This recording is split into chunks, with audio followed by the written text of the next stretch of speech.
After she finished trying to convince me that the shelter could not host any more dogs, Lisa alluded to a metric she claimed was important for shelters: length of stay.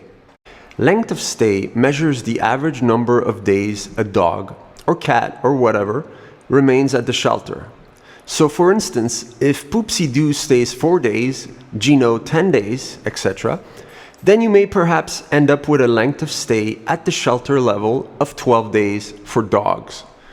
So Lisa essentially said that retaining Stella longer would hurt the shelter's length of stay for dogs. Lisa's call left me even more puzzled than before. I was trying to understand the shelter's perspective. I was trying to take what Lisa told me at face value. You may not be able to tell from my voice, but I am part of the visible minority in Quebec, and my name makes that pretty clear even if you cannot see my face. I was tempted to see the decision as race-motivated, especially since the shelter was far from the most diverse place I have seen in Montreal. But I remembered that the shelter's chairwoman, in the role since 2017, was from a visible minority herself. So I thought that surely she would have stamped that behavior out long ago. So I focused on the substance of what Lisa said instead. It was absurd to me. Let me explain. The shelter wants to improve dog welfare by merging cages. But how is that welfare measured? At what point does the community lose out by having a few stray dogs living in luxury at one shelter while others live in agony elsewhere? Let's go through a thought experiment. Imagine the shelter starts off with 32 cages and does not do anything to add or remove additional space. It could increase dog welfare by merging 2 cages together, and then you could host only 16 dogs, but each would have tons of space. Now, why would we stop at 16 cages? Why not merge them again further, down to 8 cages? Would that not increase animal welfare some more? I think you see where I'm going with this.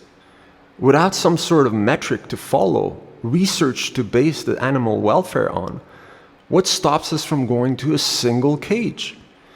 We can then have the best animal welfare money can buy for the lucky dog who has made it into the SPCA Montreal. Capitalism applied to stray dogs? The lucky dog could get caviar and champagne, perhaps. It's probably not very healthy, but you get the picture. Bear with me, because as silly as this may sound, it's not over yet. Hosting only one dog has other advantages. Say with the 32 original cages, you also had 32 staff members, volunteers and employees dedicated to finding each dog a good home. Before our great reform program, each dog would have to share the time of the placement staff with the other 31 dogs to eventually find a home. So you would have had on average only one staff member placing each dog. In our brave new world, however, things are looking up. With only one cage hosting only one Caviar Champagne dog, our 32 staff members can focus on only that one lucky dog. Fantastic, isn't it? It is. Why? Because length of stay should collapse. Last year, it was close to 14 days for dogs at SPCA Montreal.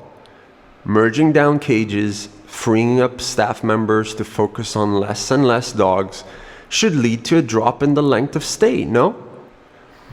I am being naive here. Obviously, placing dogs is not a math formula, but I think you get the point. If the objective is to reduce length of stay, ignoring all other metrics, then there are easy ways to do it.